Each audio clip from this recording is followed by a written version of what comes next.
Tema de hoje, ansiedade digital. Você é do tipo de pessoa que anda sempre conectado?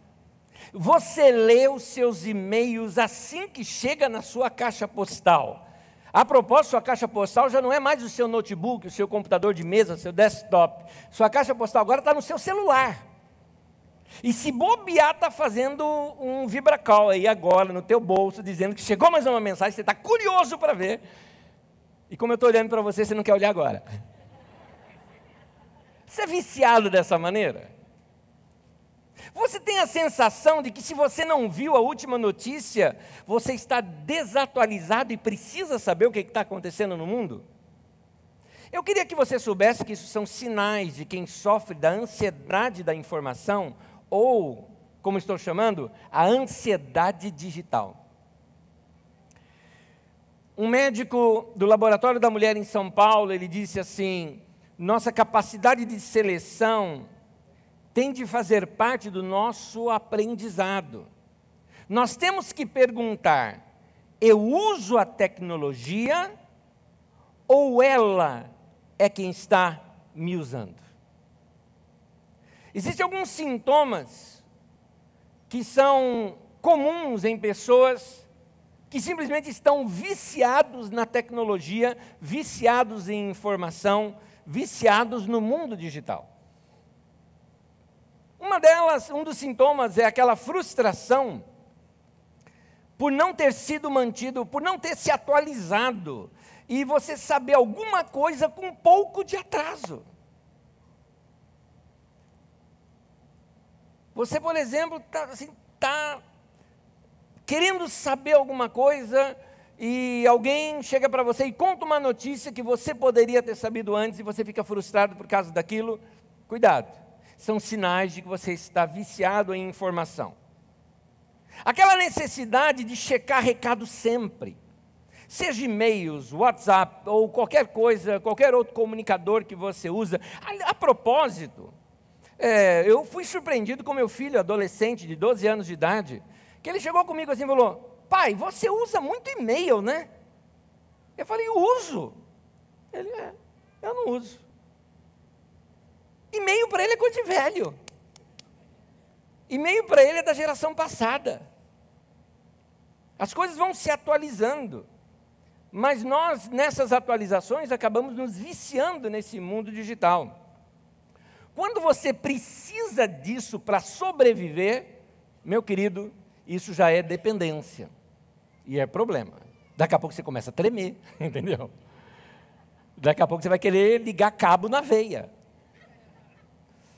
Como era antigamente? Aliás, deixa eu fazer uma pergunta. Qual foi a última vez que você escreveu carta na sua vida? Tenta lembrar. Tenta lembrar. Faz tanto tempo, né? Faz tanto tempo. A última vez que eu escrevi carta, eu acho que foi lá na época em que o São Paulo ganhou do Corinthians no Morumbi. Ó. Muito tempo atrás.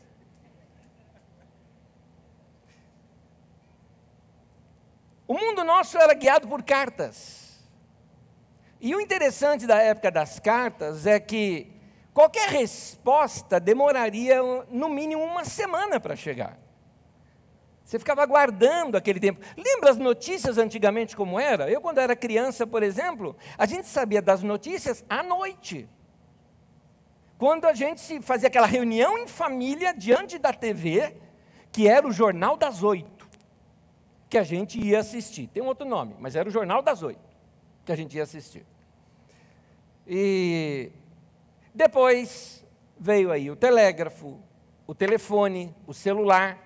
E agora as integrações todas dos meios digitais de comunicação estão num único aparelho, que são seus smartphones. Como se não bastasse agora a moda, e aqui esse ano começa a se propagar mais ainda, são os smart clocks, ou seja, os relógios digitais que interagem com tudo. Tudo que você tem no seu celular agora passa a ter também no seu relógio. como agora o do Google, da Microsoft e de algumas outras, e agora a Apple está lançando o iWatch. E essas coisas são para integrar também com o seu carro, a ponto de que o multimídia do seu carro identifique quando você entra no carro e cumprimente: como vai, senhor? Tudo bem? E já ajusta tudo, o banco ajusta tudo para você. Vê as suas músicas, você não precisa apertar o botão para ligar, você fala e ele liga para você, e aí por diante. Esse é o mundo digital que está nos cercando nesse tempo.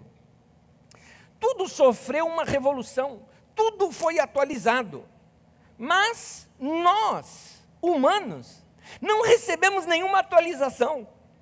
Não tem nenhum chip novo em nós que foi instalado para que a gente virasse versão 2.0 ou coisa parecida. Nós não tivemos nenhum update nas nossas vidas e nós continuamos com as nossas limitações. Você tem a mesma capacidade que tinha um homem na Idade Média.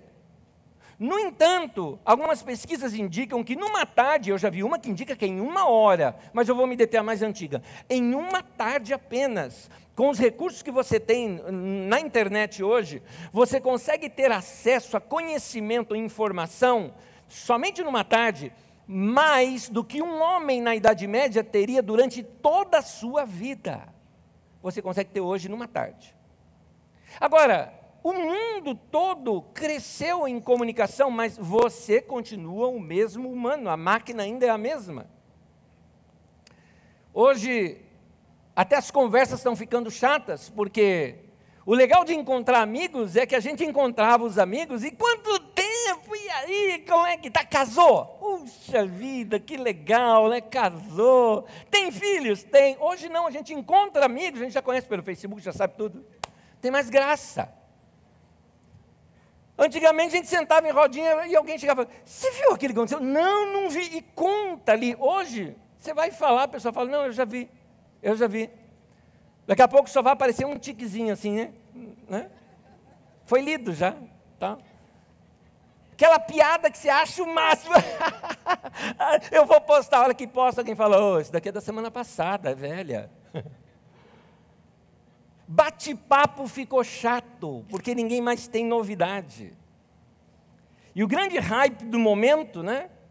Aquilo que faz você se tornar especial no momento, é quando você sabe uma notícia que ainda não está rodando por aí nos portais, porque você acessa diretamente no blog daquele repórter. Então você chega assim e fala: não, mas vocês viram tal coisa? Não, eu não vi. Aí você se sente um William Bonner falando para o Brasil: boa noite. E começa dando a sua notícia. Ansiedade digital. Jesus nos ensina como vencer a ansiedade. E há um texto da Bíblia Sagrada que ele é lindo, ele é poético e ele é uma pregação. Portanto, vamos ouvir um trecho de uma pregação de Jesus. Jesus ensinando sobre como vencer a ansiedade. E eu peço para você acompanhar comigo a leitura do texto de Mateus, no capítulo 6, de 25 até 34. Eu começo a leitura. Portanto, eu lhes digo, não se preocupem com a sua própria vida. A versão de Almeida diz: não andeis ansiosos quanto à sua vida, quanto ao que comer ou beber, nem com o seu próprio corpo quanto ao que vestir. Não é a vida mais importante que a comida e o corpo mais importante que a roupa? Observem as aves do céu. Não semeiam, nem colhem, nem armazenam em celeiros, contudo, o Pai Celestial as alimenta. Não tem vocês mais valor do que elas? Quem de vocês, por mais que se preocupe, pode acrescentar 1 hora que seja à sua vida? Por que vocês se preocupam com roupas? Vejam como crescem os lírios do campo. Eles não trabalham, nem tecem. Contudo, eu lhes digo que nem Salomão, em todo o seu esplendor, vestiu-se como um deles. Se Deus veste assim a erva do campo, que hoje existe, e amanhã é lançada no fogo, não vestirá muito mais a vocês, homens de pequena fé? Portanto, não se preocupem dizendo, que vamos comer? Ou, que vamos beber? Ou, que vamos vestir? Pois os pagãos é que correm atrás dessas coisas. Mas o Pai Celestial sabe que vocês precisam delas. Busquem, pois, em primeiro lugar o reino de Deus e a sua justiça, e todas essas coisas lhes serão acrescentadas. Portanto, não se preocupem com o amanhã, pois o amanhã trará as suas próprias preocupações. Basta a cada dia o seu mal. Este é o mesmo que dizer, viva um dia de cada vez. Palavras de Jesus, que aqui merece a nosso reconhecimento de adoração e admiração. Palavras de Jesus. Como nós estamos falando sobre ansiedade digital, eu resolvi pegar uma área da nossa vida digital que é muito conhecida, as redes sociais. Dentro das redes sociais, como são muitas, vou pegar aquelas que afetam um pouquinho mais a vida dos adultos, porque os adolescentes estão caindo fora dela, que é a chamada Facebook. Lidar com o Facebook ou com as redes sociais não é algo muito diferente de lidar com a nossa vida pessoal. Na verdade, é uma extensão da mesma coisa. Mais cedo ou mais tarde, todos os seus problemas pessoais, aquilo que você é, vai acabar sendo projetado ali também da mesma maneira. Quer ver um exemplo? Se a pessoa é barraqueira, ela vai armar barraco na rede social também. Vamos lá, vai. Quem aqui já viu um barraco na rede social? Vamos lá. Você sabe o que eu estou falando, né? Briga, contenda, discussão, gente armando barraco. E a gente fica de fora rindo, né? Porque é vergonha alheia um negócio daquele, não é? Um fala, o outro rebate, outro fala e tal, e fica aquela briga toda, só daqui a pouco vai voar peixeira digital ali, não é? Tem gente que é barraqueira. Tem gente que é polêmica. Ela gosta de criar polêmica. Então, o que ela vai fazer na rede digital, nas redes sociais? Eu sou contra. Ela também vai falar mal. Tem gente que gosta de falar mal dos outros. O que ela vai fazer na rede social? Também vai falar mal. Se ela é medrosa, se ela é ansiosa, se ela é insegura, tudo isso vai refletir no modo como essa pessoa usa as suas redes sociais. E, no caso, isso ainda é capaz de ser ampliado, aumentado, porque o alcance ainda de tudo isso é maior.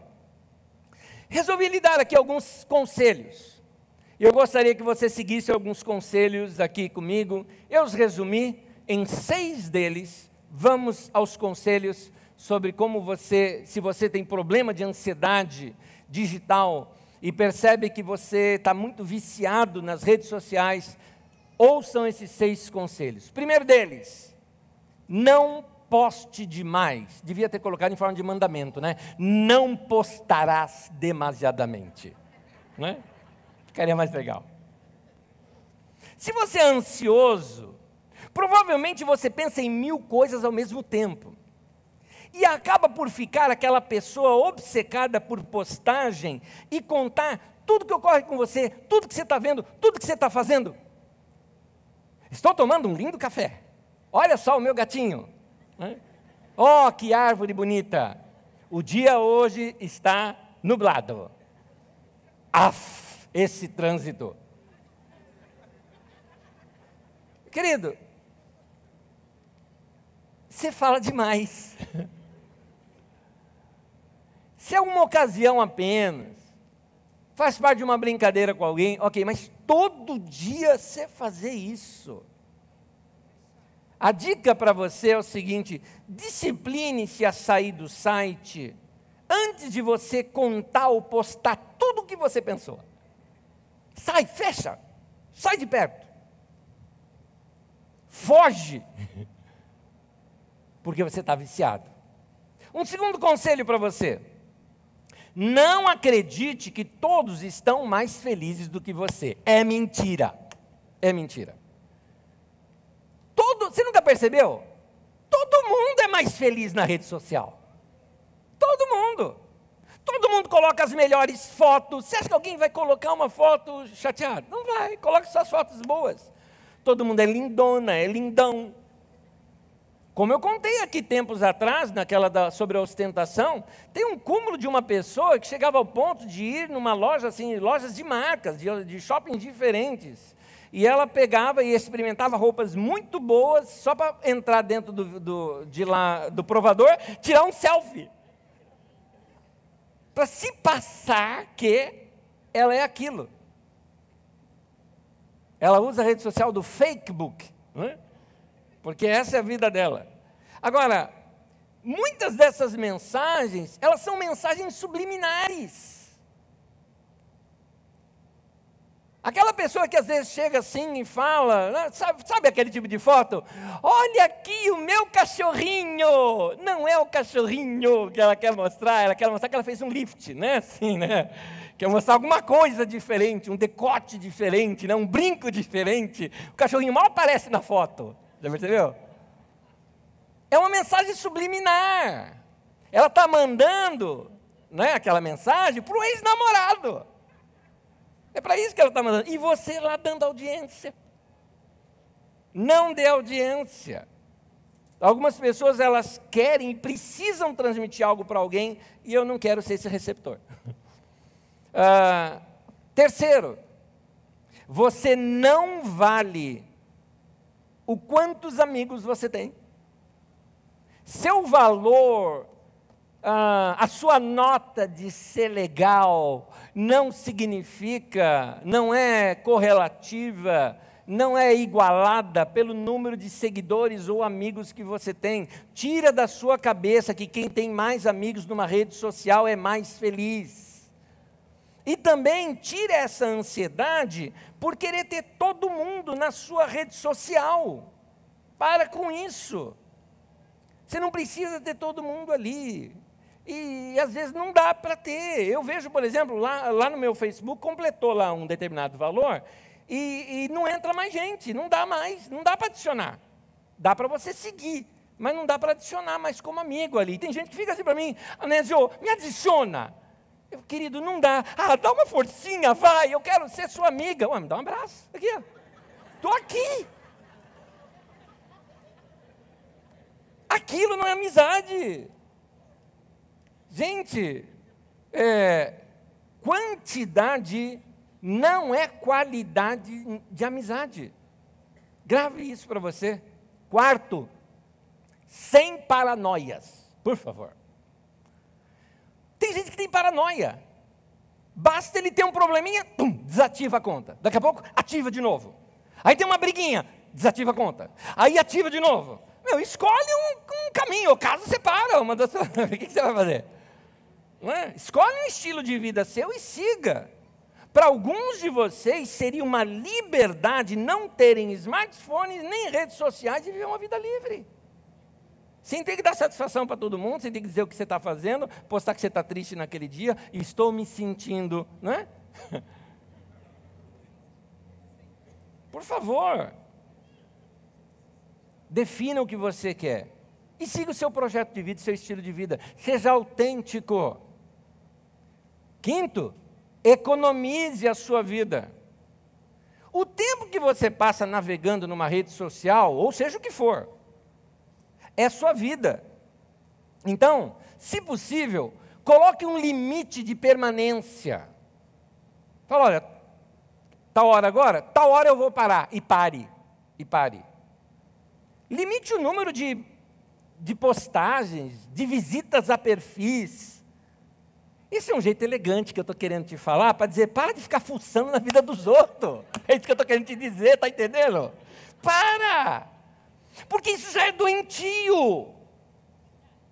Você acaba virando, sabe o quê? Ponto 6. Não seja um stalker. O que é o stalker? É o nome usado para perseguidor. O indivíduo fica na cola do outro, ele segue obsessivamente, ele tem obsessão por saber tudo sobre algumas pessoas, e aqui vai uma dica: normalmente essa pessoa, ela tem uma relação com ela, com um determinado prefixo chamado ex. Ou é um ex-namorado, ex-namorada, ex-chefe, ex-marido, ex-cunhado, ex-cunhada, ex-pastor, ex-igreja, ex-empresa. É sério, tem gente que eu estou quase chegando assim e falando: sai do pé, chulé. Fica na cola, quer saber tudo da tua vida, quer saber tudo, se intrometer na tua vida e ainda opina. Quer que você mude alguma coisa. Sabe aquela assim, que dá vontade de você responder com aquela classe que tem, não é? Daquele grande filósofo que escreve, normalmente aquelas frases lindas em para-choque de caminhão.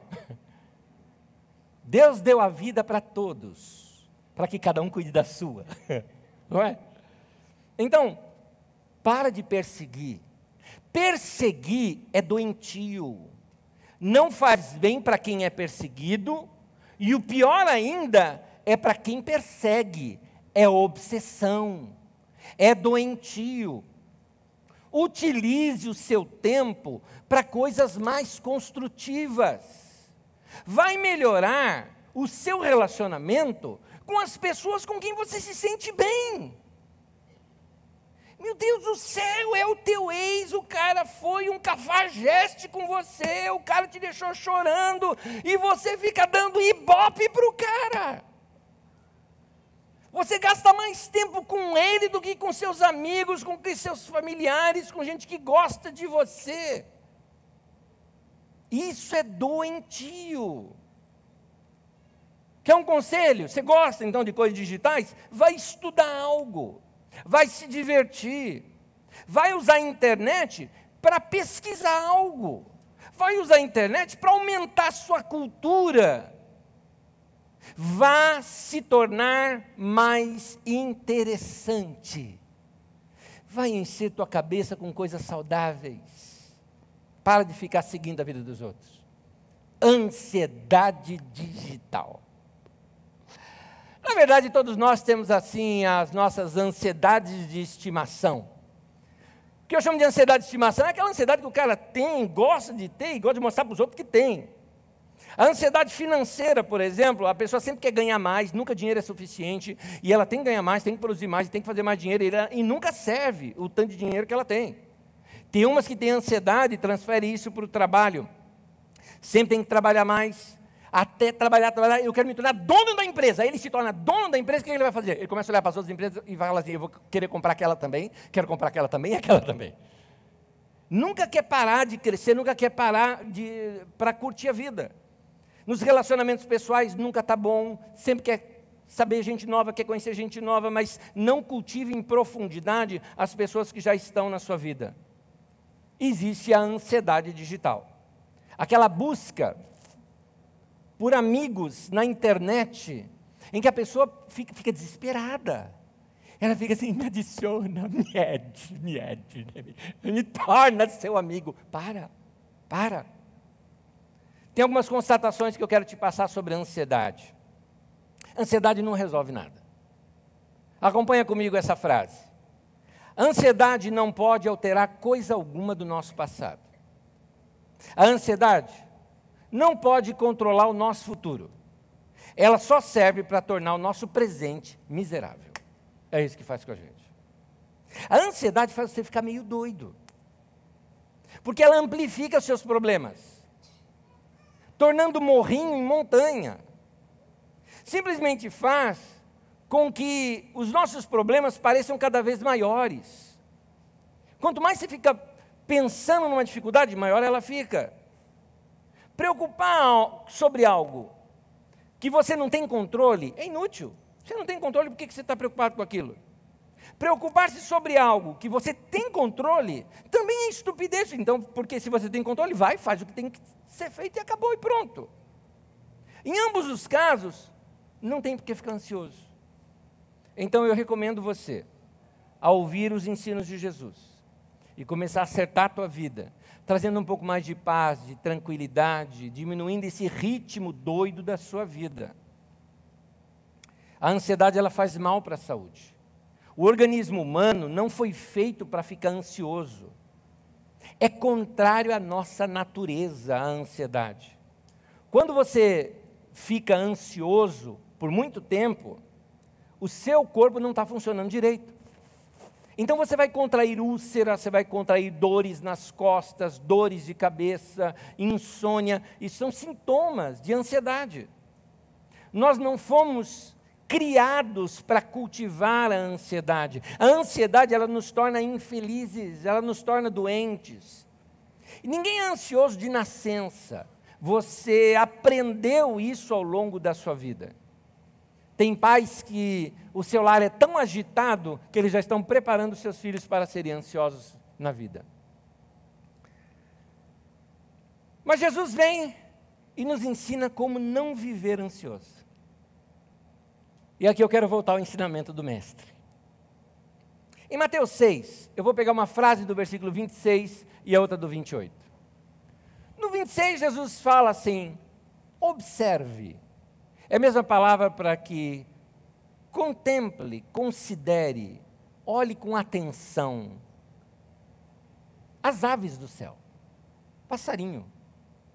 Depois ele fala: veja como crescem. Observa o processo do crescimento dos lírios do campo. Para um pouco para observar, considerar, contemplar.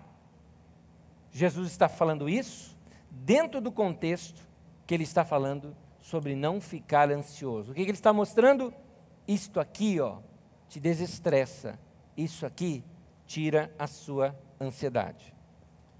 A nossa sociedade está nos ensinando a viver acelerados. A maioria de nós trabalha mais do que os horários que os seus pais trabalhavam no passado. Quer ver um exemplo? Quantos de vocês fazem alguma coisa no computador, por exemplo, ou no telefone, seja num desktop, ou num notebook, ou num iPad, ou coisa parecida, seja o que for, fora do horário de trabalho, mas se refere ao trabalho? Quantos de vocês? Alguns honestos, outros ficaram assim: não, eu falo, ele vai me dar bronca. Não, eu estou querendo que você admita para você. A gente leva o trabalho para casa. Meu pai, ele saía da empresa dele e deixava a empresa lá. Teve um tempo da minha vida que eu percebi que eu levava a empresa para dentro de casa. Isso tem que ser mudado. Nos ensinaram a trabalhar acelerado. Nós não fomos feitos para levar a nossa vida naquele ritmo. Vou te explicar como é que isso funciona. Quem aqui já teve Fusca? Vamos lá. Isso. Você se lembra quando você tinha Fusca que te ensinaram, não sei se você lembra disso, ou mecânicos falavam isso, ou seus amigos falavam isso, sobre acelerar um pouquinho o motor? Lembra disso? Você dava aquele jeitinho na aceleração, para o Fusca render mais, não é? Para ele não morrer, para ele andar mais, para responder melhor. Muito bem, é isso, acelerar o motor. Fizemos isso também com computadores. Quem aqui usou computadores AT286, AT386, AT486, ou mais antigo, XT, por exemplo? Vamos lá, era jurássica do computador. Eu também. Lá daquele tempo que o São Paulo ganhava do Corinthians, lembra? Lá desse tempo, né? Lá daquele tempo. Muito tempo já. Então, a gente costumava fazer algo nos computadores, a gente fazia algo chamado overclock. O que era o overclock? Nós fazíamos uma programação no chip do computador para ele funcionar mais rápido. É o mesmo que você fazia no motor do Fusca. Acontece que essa aceleração desgastava, tanto no caso do carro, o motor, quanto os processadores, no caso dos computadores, passariam a ter vida mais curta. Porque originalmente não foram feitos para trabalhar naquela velocidade. Era uma agitação forçada. Mas agora eu estou falando de você. Estão fazendo um overclock em nós. Nós estamos trabalhando mais do que devia. Nós estamos carregando mais informação do que devia. Alguns anos atrás, já, talvez uns 3 ou 4 anos, não é tanto tempo assim, eu resolvi acertar mais uma área da minha vida. Por causa de muitos compromissos, muitas informações e muitas coisas que me falam, eu tiro alguns dias certinho na semana para fazer minha agenda e acertar as outras coisas, e não me preocupo em me lembrar. Não precisa, é muita informação para a minha cabeça. Se você, por exemplo, já me procurou aqui depois do culto e falou, ô Anésio, essa semana a gente pode... Eu falei, querido, não adianta você marcar comigo agora, porque de hoje para amanhã eu formato minha cabeça, não lembro de mais nada amanhã. Amanhã eu acordo assim, quem sou eu, onde estou, né? Começo a refazer a minha vida. E tem mais, se você me mandar um e-mail, eu só vou ler na terça-feira. Porque eu tenho que disciplinar a minha vida, senão eu vou ficar louco. Eu vou viver menos. Eu não existo para essa vida doida que o ambiente nosso nos provoca a ter. Principalmente o ambiente digital. Querido, para um pouco, senão você vai ficar doido. Mude seu estilo de vida.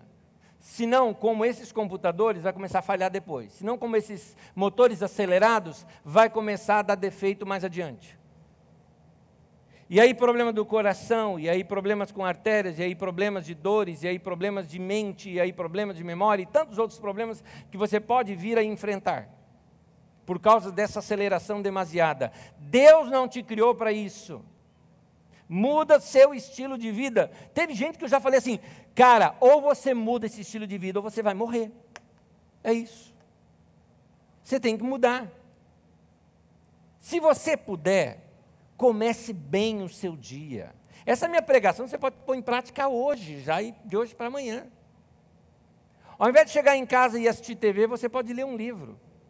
Ah, mas se eu ler, eu durmo logo. Ótimo, melhor ainda. Leia um livro bem chato, então, para você dormir logo. Aí acorda amanhã mais cedo. Eu admiro aquelas pessoas que fazem caminhadas e exercícios pela manhã. Se você é desses, meus parabéns. É um desafio para mim. Ainda chego lá. Mas uma das coisas que eu faço, eu não tenho vida agitada. Tenho muita coisa para fazer, mas vida agitada não. Se eu tenho um compromisso, eu acordo muito tempo mais cedo, para não sair atrasado. Escolho as minhas músicas. De manhã, uma das coisas que eu gosto é música no carro e ouvir tranquilo. Antes disso, em casa, eu gosto de sentir cheirinho de café. Depois eu vou lá para o meu jardim e curto lá minhas flores que eu tenho. Gosto de ver passarinho. Aliás, hoje de manhã em casa foi muito gostoso.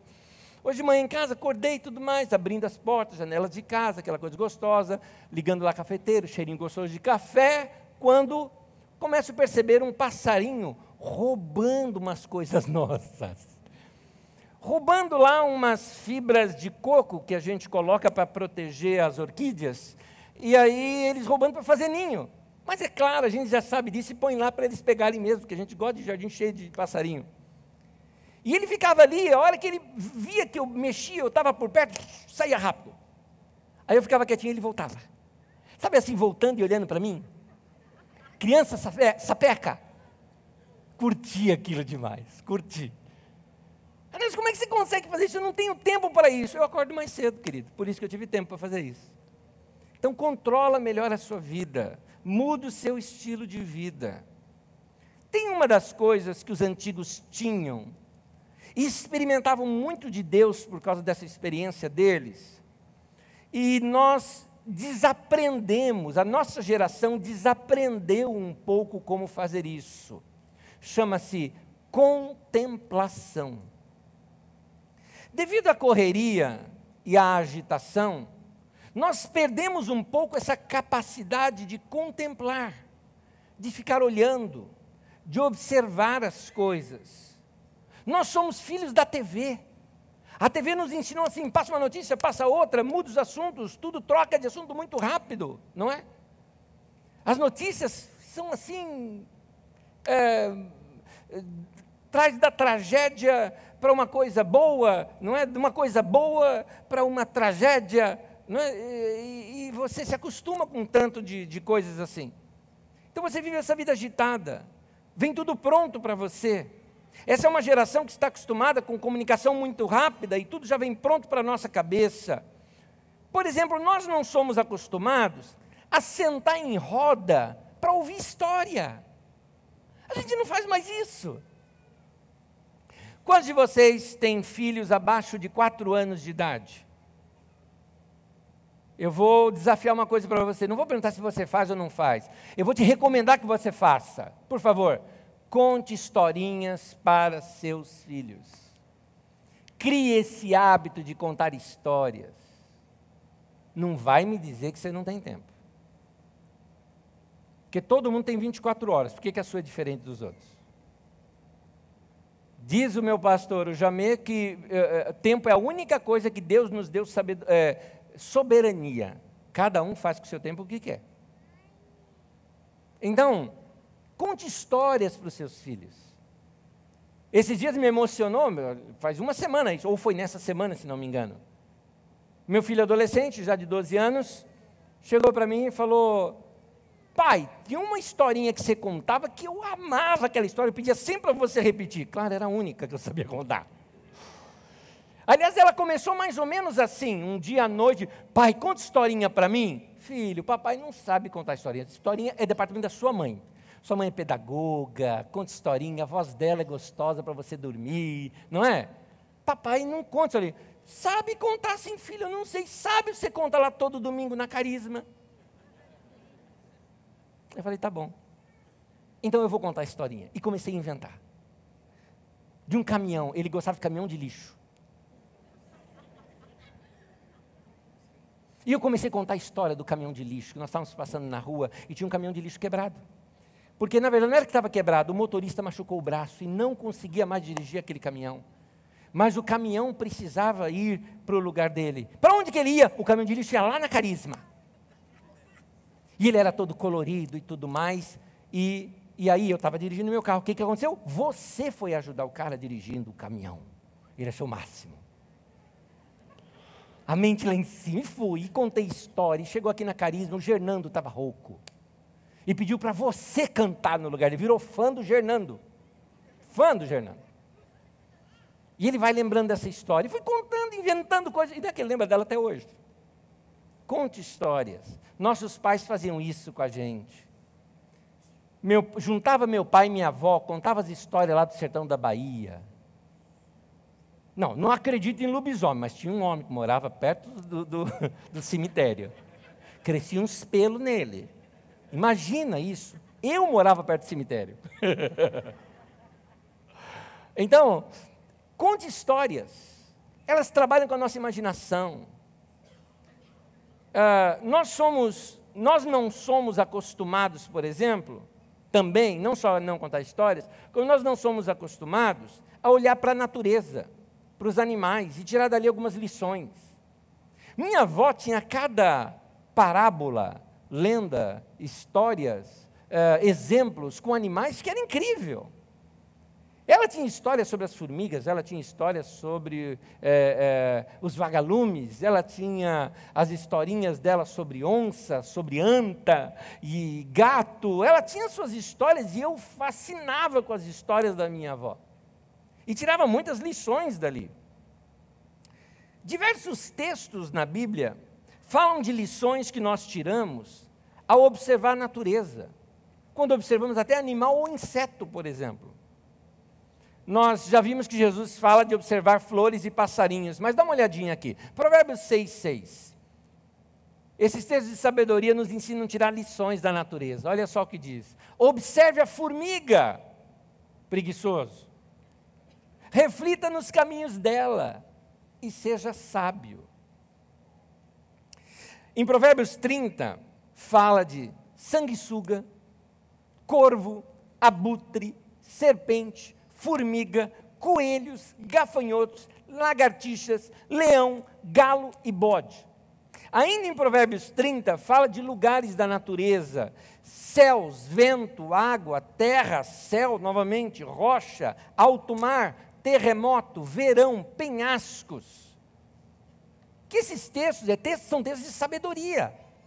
O que eles estão nos ensinando é nós voltarmos os olhos para a criação de Deus, porque tem muito da sabedoria de Deus ali na criação. Nos Salmos, os poetas mencionam as estrelas, a chuva, os animais, o sol, as estações. Naquela simplicidade deles, por exemplo, quando faziam analogias incríveis. aquele trovão de tremer, e ele dizia, é a voz de Deus. Não é? É a maneira deles interpretarem e entenderem a natureza. Tem um em que ele vê o céu, aquele céu maravilhoso, lindo, estrelado, e quando ele vê tudo aquilo, ele vê a grandeza de Deus, ele pergunta, mas quem é o homem diante disso? Salmo 8, 3 e 4 diz, quando contemplo os teus céus, obra dos teus dedos, a lua e as estrelas que ali firmaste, pergunto, quem é o homem para que com ele te importes? E o filho do homem para que com ele te preocupes?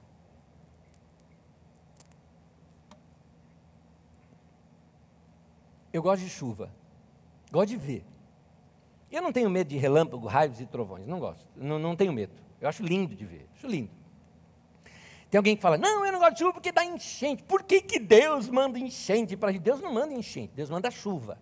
Quem causa enchente é a prefeitura, que são as terras que nós invadimos, é você na sua casa que ao invés de deixar matinho e graminha na sua casa, encheu ali de ladrilho, encheu ali de cimento e a água não tem para onde escoar. É isso. O que causa enchente é aquele papelzinho de bala que você joga, aquele saco plástico que você joga e que vai para os esgotos e que entope. O que causa enchente é a nossa sociedade que gosta de viver todo mundo aglomerado, todo mundo junto no lugar e não tem espaço para a água escapar. Não é Deus que está causando ali enchente para prejudicar a tua vida. Deus está mandando, na verdade, Ele estabeleceu o curso da natureza e a natureza faz isso. Por isso eu gosto de curtir a chuva. Porque eu olho a chuva como uma coisa muito boa, gostosa, linda, bonita de ver. Ontem mesmo estava uma chuvinha tão gostosa, né? Uma delícia. Eu estava estudando lá em casa e aquela chuvinha, aquele barulhinho. Teve um estourozão, né? Mas depois ficou só aquele barulhinho. Tem uma hora que eu parei. Ela estava encantadora. Quero ver. E é interessante que por causa da chuva não tinha ninguém na rua. E só aquela chuvinha. E aí era inspiradora. Inspirava o quê? A nada. Isso que foi legal. Essa que era a lição. Eu fiquei alguns minutos ali parado, e era um som persistente, não ia fazer nada, aquele ritmo das águas sempre constante, fez com que eu ficasse ali, sem pensar em nada. Por aqueles minutos não tinha nenhum problema, nenhuma preocupação, nenhuma pergunta, nenhuma resposta, apenas o silêncio. Aquele momento produziu algo em mim que eu queria compartilhar com você. Descanso da mente, meditação. Essa máquina maravilhosa que a gente tem, chamada mente, também precisa de descanso. São bilhões de ligações diárias que tentam ali produzir as nossas ideias, os nossos pensamentos, os nossos reflexos, e ela também precisa de cuidado. Por isso que ela merece ter o seu lazer, ela precisa ter diversão, ela precisa ter descanso. E um bom alimento para a sua mente é a quietude e a meditação. Na quietude nós nos encontramos conosco e ouvimos Deus melhor. Na meditação nós nos encontramos com Deus e entendemos melhor os pensamentos de Deus. Então uma separação de um tempo de quietude e meditação, para muitos de vocês, talvez seja o maior desafio da sua vida, principalmente você que vive na correria, viciado em adrenalina, ligado no 220 o tempo todo. Para a sua saúde mental, você precisa de quietude e meditação. A quietude e meditação vão nos ajudar a colocar nossos pensamentos em ordem, para a gente entender melhor a direção de Deus para a nossa vida. No Salmo 49, versículo 3, fala, a meditação do meu coração trará entendimento. Devido à nossa agitação, nós perdemos um pouco essa habilidade e nós levamos uma vida mais cansada. Queridos, homem, ser humano, há uma relação divina que Deus estabeleceu entre o homem e a natureza, entre o ser humano e a natureza.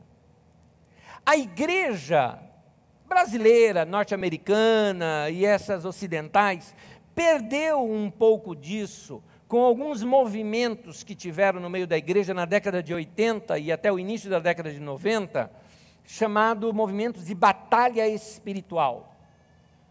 Esses movimentos trouxeram alguns danos para a igreja.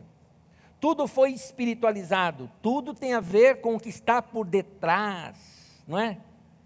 Que árvore linda! Não, mas aquela árvore pode ter sido plantada por um feiticeiro, não é? Tem um pacto por detrás dela, não é? Tudo é segredo, tudo é secreto, tudo tem coisas místicas por detrás. E aí você não podia falar de natureza, porque falava de natureza, alguém falava, isso aí é coisa da nova era, isso tem que ser rejeitado. Aí cristão não podia lidar com ecologia. Chegou ao ponto de ignorância, que um assessor crente do George Bush, nos Estados Unidos, quando foi questionado por que eles não assinavam aquele protocolo de Kyoto que tinha a ver com abaixar a poluição do mundo, o indivíduo fala o seguinte: como eu sou cristão e eu estou esperando a volta do meu Senhor Jesus, eu sei que este mundão todo aqui vai ser destruído, então nós não temos que cuidar da natureza. Santa ignorância, Batman. No livro dos Princípios, que é Gênesis, nos mostra que o homem foi criado, formado do pó da terra. Queridos, isso é poesia para nos revelar o propósito de Deus na criação, e não como, não é livro de ciência. Quando fala lá do boneco de barro que Deus fez, soprou e virou homem, isso é poesia e revelação de Deus para nos mostrar o propósito de Deus com o homem. Há uma interligação entre o homem e a terra. Deus fez dessa maneira. Os átomos que tem, que formam o seu corpo, estão todos na terra. Os que estão na terra estão em você. Há essa ligação entre nós. Quem fez isso não é mãe natureza, não tem mãe natureza. Que existe é Deus, criador da natureza. Ele fez isso. O princípio em Gênesis é esse. Nós precisamos manter esta relação com a natureza. Ela nos integra, ela nos recarrega ou até nos descarrega. Já experimentou um dia chegar em casa cansado e botar o pé no chão? É uma delícia. Você precisa desta ligação. Os hebreus antigos, eles tinham uma forte relação com a terra. Tanto que a grande promessa era o quê? A posse da terra prometida. Já os gregos, eles olhavam a matéria como algo que não presta. E não via a hora de se libertar de tudo isso. E esse paradigma grego influenciou a nossa teologia medieval, fazendo o mesmo com os cristãos, querendo, não vendo a hora de sair daqui para ir para o outro mundo, para o além-vida, ou coisa parecida. Você pode notar que os hebreus antigos não ficavam pensando em vida eterna. Na maior experiência de Moisés com Deus, ele ouve, tira as sandálias, pisa no chão. Lembra do texto? Do pó viemos, para o pó vamos voltar? A morte não era vista pelos hebreus como algo desesperador, como é vista por nós ocidentais. O ocidental tem tanto medo de morte que demonizou o cemitério, já percebeu?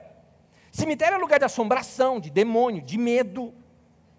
Quando para o hebreu, os túmulos eram lugar de reverência, de memória, de honra. Até o cristão, por exemplo, vive pensando na vida pós-morte. O hebreu não se preocupava com vida pós-morte, o hebreu se preocupava com vida. Para ele, a morte era a continuação da vida, parte da vida. A morte era devolver para a natureza aquilo que dela foi tirada. Era se integrar com o todo, como a Bíblia mesmo diz. O pó volte à terra que o deu, e o espírito para Deus. Pronto. Os nossos antigos sabiam dessa relação. Por exemplo, quantos de vocês, eu convivi muito com a minha avó, com a minha bisavó, então eu tenho essas histórias dos antigos bastante claras na minha vida. Quantos de vocês, o vovô, a vovó, quem sabe até o pai e a mãe puderam ensinar isso para vocês, ensinaram vocês de vez em quando estava muito cansado ou algo parecido, ou você via seus pais ou avós fazendo isso, fazer aquela chamada salmoura. Lembra disso ou não? Escalda-pé, não é? Ou seja, pegar assim uma bacia de água bem quente, com sal dentro, botar os dois pés lá dentro. Gente, isso é uma sessão de descarrego. Essa é a original, sessão de descarrego. Imagina você aquele dia cansado, está tão cansado do trabalho, com dor de cabeça, você saiu até antes de terminar, em plena sexta-feira, antes de terminar o dia, você saiu, está dia ainda. Agora imagina você cansado, com calor, cabeça desse tamanho. Imagina você tendo que atravessar por dentro de um parque muito bonito, cheiro de árvore, de mato, passa por aquela sombra gostosa e lá adiante tira os sapatos e bota o pé num riozinho limpo. Isso é um descarrego. Você fica bom. Queridos, nossas cidades não tem isso.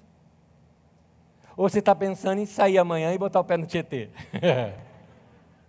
Nossas cidades viraram uma fábrica de loucos. Nós não temos mais ar puro para respirar.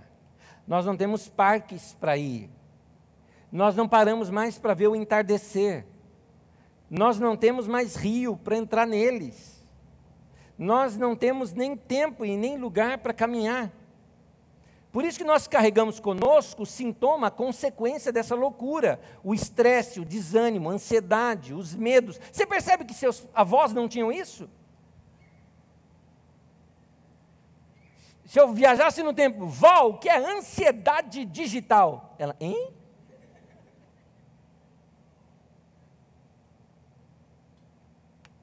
Vó, a senhora sabe o que é estresse? Sei não. Eu queria fazer algumas perguntas para você. Qual a última vez que você contemplou o céu? Deve ter sido fora de São Paulo. Mas, bom, temos nuvens pelo menos para olhar, né? Lua, dá para a gente ver ainda. Pôr do sol eu vejo bastante, eu acho bonito. Qual a última vez que você parou para olhar uma planta? Não é ver assim e... legal, selfie. Não, eu estou falando... olhar em detalhe, curtir, ver desenhos nela, formatos. Qual a última vez que você se deixou se encantar com um passarinho? Ou como a Bíblia mesmo ensina, formiga? Vamos voltar ao nosso texto? Jesus ensinou a gente a fazer isso. E o tema era ansiedade. Mateus 6, 25 a 28, usando agora a versão do Almeida atualizada. Não andeis ansiosos pela vossa vida. Mais adiante ele fala, observai as aves do céu. E depois ele fala, considerai como crescem os lírios do campo. Querido, vamos pedir para Deus abrir nossos olhos? Porque nós estamos cegos. Eu me lembro uma experiência de um irmão querido, um amigo. Eu fui buscá-lo no hospital, depois dele fazer essa operação das vistas. E ele já estava há muito tempo, ele não usava óculos e ele tinha uma visão péssima. E depois que ele operou as vistas, e quando foi sair do hospital, nós saímos nas ruas, ele olhou tudo e falou, meu Deus, o mundo é assim. Aquela experiência, é tudo novo na minha vida, rejuvenesci. Quando nós abrimos os nossos olhos para ver a vida como Deus realmente criou para ela ser, vamos reaprender a contemplar, gente. Quando era criança, nos ensinavam isso, olha a vaquinha, olha o cavalinho, olha o cachorrinho, não é? Como o cachorrinho faz? Au, au. Aí eu te pergunto, como é que faz o cavalo? Você não lembra mais. Você não sabe mais essas coisas. Você nunca mais viu. Muitas vezes a ansiedade é uma doença que dá em alma fraca. Quando eu estou falando alma fraca, fraca de alimentação. Alma raquítica. Como diz a lei do cântico, alma cansada, vem já. Alma que não se alimenta, que só come o fast food da televisão. Se você só se alimenta da porcaria da televisão ou de postagem de redes sociais daquela super, hiper, mega cultura,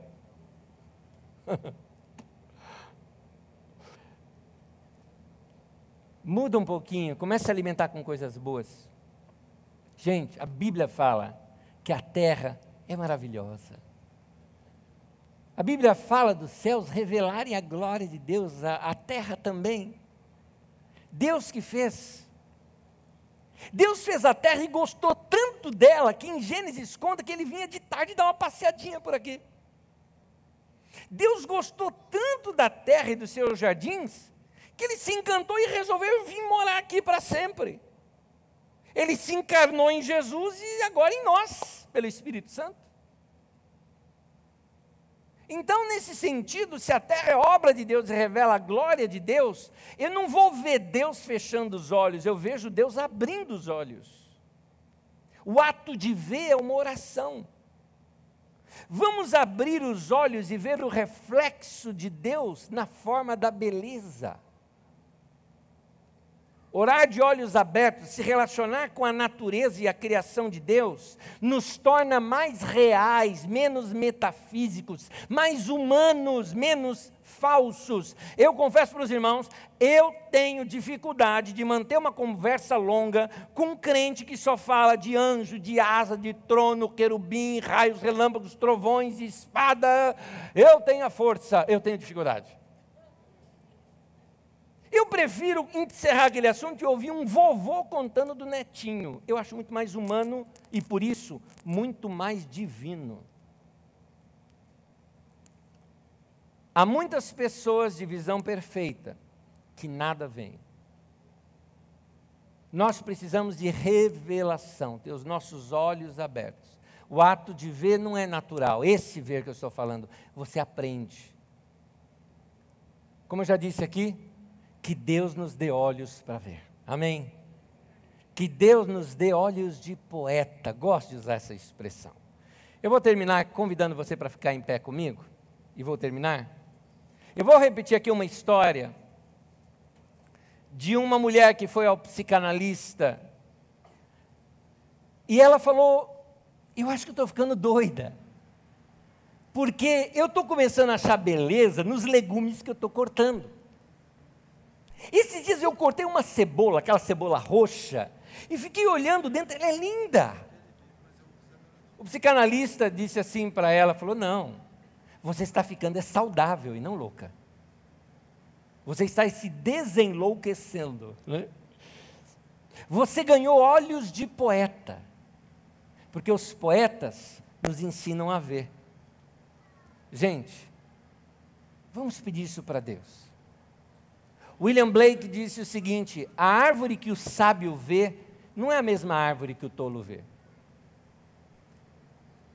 Essa grande poetisa, Adélia Prado, ela disse, Deus de vez em quando me tira a poesia. Eu olho para uma pedra e só vejo a pedra. Já o Drummond viu uma pedra e não viu a pedra que ele viu virou poema. Querido, você pode sair daqui hoje, olhar árvores e flores e não ver nada que eu estou te falando. Você pode tirar férias, viajou montanhas, rios na estrada e nem notar. Eu te recomendo você fazer o que Jesus falou. Pare para observar e ore. E aqui tem uma oração para você fazer. Que Deus nos dê olhos para ver. Aliás, vamos fazer essa oração juntos? Fala junto comigo isso. Que Deus nos dê olhos para ver. Mais uma vez. Que Deus nos dê olhos para ver. Que nós sejamos pessoas que aprendam a olhar como Jesus ensinou. Olhar, observar, considerar, ver detalhes. Gente que aprendeu a ver assim, ora de olhos abertos. Gente que aprendeu a ver a vida dessa maneira, faz da vida uma oração. A vida fica melhor. Então eu te recomendo que se você tem que mudar, muda hoje. Porque talvez seja tanto tempo já a tua vida tão acelerada, que pode ser que algumas coisas já estão entrando em pane dentro de você.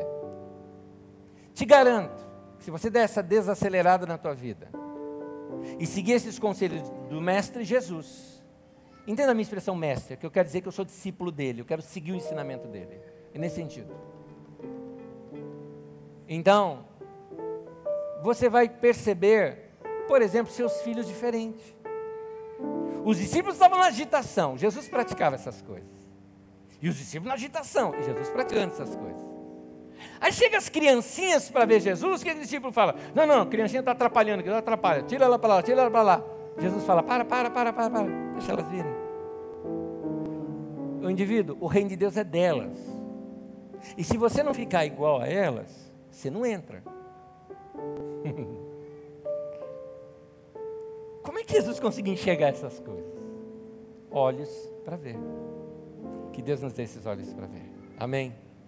Que a graça de Jesus esteja na tua vida. Vamos dar as mãos nesse momento? Quero orar com vocês. Quero orar e pedir bênção de Deus. Pedir que Deus abra os nossos olhos. Paulo estava cego. Ananias chegou até ele, impôs as mãos e falou: recupera a vista. E Paulo narrando fala: parece que caíram escamas dos meus olhos. Aquilo foi sendo tirado assim de mim. E eu comecei a ver. O que eu quero, esse milagre que acontece em você hoje não é físico. Ele é espiritual, mas ele é mais do, ele não é espiritual no sentido de metafísico. Ele é da alma. É para ver as coisas físicas de maneira diferente. Que Deus nos dê esses olhos para ver hoje. Amém? Vamos pedir isso para Deus? Então nós vamos fazer algo aqui. Eu vou fazer algo didático, tá? Não é místico, é didático. Nós vamos todos fechar os olhos. Para que quando abrir, nós estamos acreditando que Deus respondeu nossas orações e os nossos olhos foram abertos. É uma didática para nos ensinar. Fechemos os olhos. No final da oração a gente abre. Eu vou orar. Amado Pai, que o Senhor permita que a nossa alma passe a controlar melhor os nossos olhos. Que a Tua palavra dirija o nosso olhar. Que possamos olhar para a vida de uma maneira como não estamos vendo. E se estamos, que seja intensificado. Que vejamos a beleza da Tua criação. A observar as aves do céu, os lírios do campo. A observar a criança, o idoso, a pessoa que nós amamos. A observar as pessoas que são os nossos amigos. A olhar para a vida com outros olhos. Que a nossa alma se encha do Teu conhecimento. E a nossa vida se renove. Nos abençoe nessa semana. Seja para nós uma semana brilhante, maravilhosa. Nos abençoe e guarde o nosso coração. Em nome de Jesus. Amém, amém, amém. Abra os seus olhos para ver. Bem-vindo à vida que Deus te deu. Vai viver essa vida para a glória de Deus. E que Deus te abençoe com uma semana maravilhosa. Bênção na tua vida, bênção na tua casa. Até a semana que vem. Deus abençoe você.